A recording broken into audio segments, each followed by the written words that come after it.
नमस्कार, मैं रूपाली आप सबका स्वागत करती हूँ आप ही के चैनल पर जिसका नाम है आज के हिस्टोरिकल लड़की।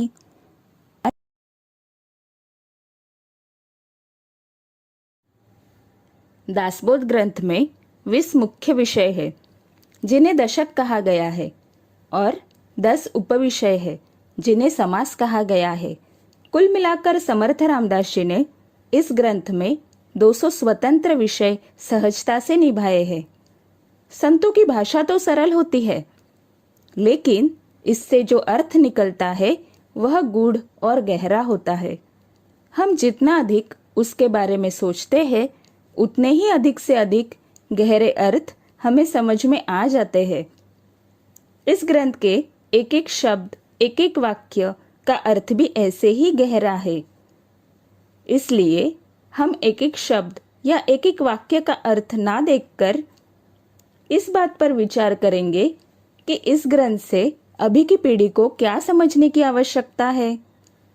अभी पहले दशक के पहले समास को शुरुआत करने से पहले अगर अभी तक आपने इस चैनल को सब्सक्राइब नहीं किया होगा तो जल्दी से चैनल को सब्सक्राइब कीजिए, दूसरों को वीडियो शेयर कीजिए और आगे के वीडियो ऐसे ही देखते रहिए।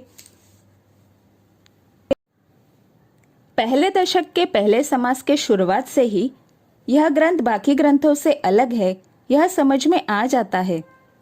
हर बार ग्रंथ या किसी भी नए कार्य की शुरुआत गणेश जी की वंदना से होती है, लेकिन समर्थ जी ने इस ग्रंथ को उन सवालों के साथ शुरू किया है जो श्रोताओं के मन में आते हैं। यह पहला समास 4 भागों में विभाजित है। पहले के 3 भाग में श्रोताओं के मन में आने वाले 3 प्रश्न और उनके उत्तर है, और चौथे भाग में ग्रंथ को बिना पढ़े, बिना समझे, जो भी बिना मतलब ग्रंथ को नाम रखते हैं, ग्रंथ के बारे में उल्टा सीधा कहते हैं, उन्हें समझ समर्थ जी ने दी हुई है। दासबोध जैसे 200 विषयों का ग्रंथ हाथ में लेने के बाद सबसे पहले इस किताब में क्या है, मुझे यह ग्रंथ क्यों पढ़ना चाहिए, पढ़ने के बाद वास्तव में मुझे क्या मिलने वाला है या मैं क्या सीख सकती हूँ, पढ़ने वालों के मन के यही प्रश्नों को समझकर इसके ही उत्तर समर्थ जी ने पहले समास में दिए हैं। हम जब कोई किताब पढ़ने के लिए लेते हैं तो सबसे पहले उसका नाम पढ़ते हैं। पुस्तक के पीछे के पन्ने पर पुस्तक के बारे में संक्षिप्त जानकारी होती है, उसे पढ़ते हैं। पुस्तक के अंतिम या अंतिम पृष्ठ से पहले पन्ने पर इस पुस्तक को बनाने के लिए दूसरे कौन कौन से पुस्तकों की जानकारी का उपयोग किया गया है, यह पढ़ते हैं। इससे हमें किताब पढ़ने से पहले ही किताब का अनुमान हो जाता है। यदि पुस्तक पूजा या स्तोत्र का हो तो प्रत्येक स्तोत्र या पूजा के अनुष्ठान के नीचे फलश्रुति में स्तोत्र पढ़ने के बाद मुझे क्या मिलने वाला है या यह स्तोत्र पढ़कर मुझे क्या लाभ होने वाला है, इस पर हम पहले नजर डालते हैं। दासबोध के पहले दशक के पहले समास में यही है। श्रोताओं का पहला सवाल, यह ग्रंथ कौन सा है? समर्थ जी इस बात का जवाब देते हुए कहते हैं, इस ग्रंथ का नाम है दासबोध। इस ग्रंथ में गुरु शिष्य का संवाद है। श्रोताओं का दूसरा प्रश्न, वास्तव में इस ग्रंथ में क्या कहा गया है?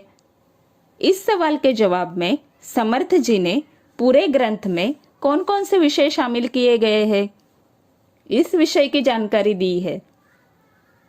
वह आगे ग्रंथ देखते देखते हम समझेंगे। अब भारतीय ग्रंथ, पुराण, उपनिषद का उल्लेख किया गया है तो अध्यात्म ही उसका मूल है। इसलिए यह अध्यात्म और इस आध्यात्मिकता का हम व्यवहारिक जीवन में कैसे उपयोग कर सकते हैं, यह देखते हुए ही हमें आगे बढ़ना है।